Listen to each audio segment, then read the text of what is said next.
One of the reasons for the confusion which Washington reacted with to the publication of the documents about Biolabs operating in Ukraine under US control, the Minister of Defense of the Russian Federation had traced the scheme of the interactions between these labs and American curators, and it was discovered that the son of the current President of the United States played an important role in the implementation of the military biological program in Ukraine.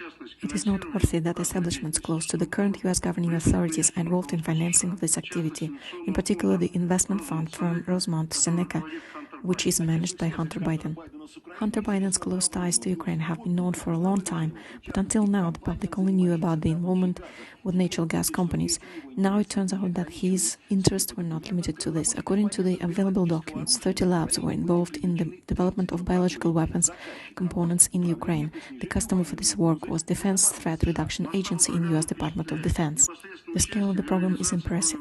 In addition to the military department, the U.S. Agency of International Development, the George Soros Foundation, and the Centers of Disease Control and Prevention are also directly involved in its implementation. Scientific supervision is carried out by the leading research organizations, including the Los Alamos National Laboratory, which developed nuclear weapons as part of the Manhattan Project.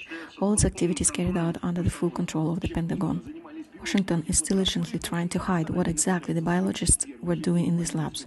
On the very first day of the military special operation in Ukraine, the labs were instructed to destroy the pathogens stored there, the causative agents of deadly disease, including plague, anthrax, cholera, tularemia.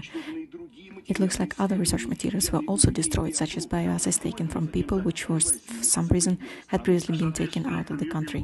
In accordance with the UP8 project, blood samples were taken from 4,000 soldiers in Lviv, Kharkiv, Odessa, and Kiev for hantavirus antigen tests, and from 400 soldiers for the test that looks for the presence of the Crimean Congo fever virus antigens. Such a large-scale screening of the natural immunity of the population was probably carried out in order to select the most dangerous biological agents for the population of the certain region. The process of transporting biomaterials has also been traced.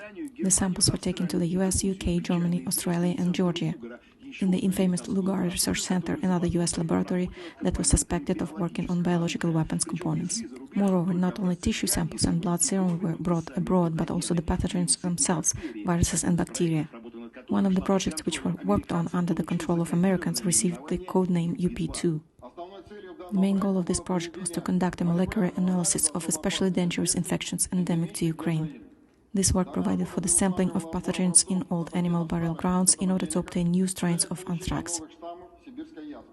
According to retrieved documents, US military biologists were especially interested in the anthrax virus, and considering the distribution of pathogen samples to other laboratories opened by the United States in different countries, this could become a serious threat in event of leak, even not intentional one.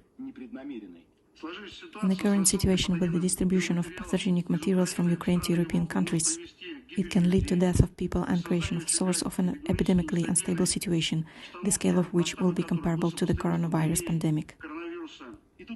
And in this regard, it is hard not to recall the mysterious outbreaks of infectious disease that have been recorded more than once or twice in the vicinity of American-controlled biological labs. And even conspiracy theories about the origin of the coronavirus itself no longer look ridiculous. There is no coincidence that China has become so interested in information about these labs.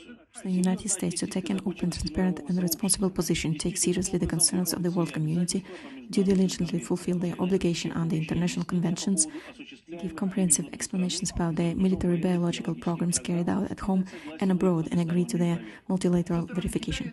Not China's first demand to provide comprehensive information, although Washington has only been rejecting it so far.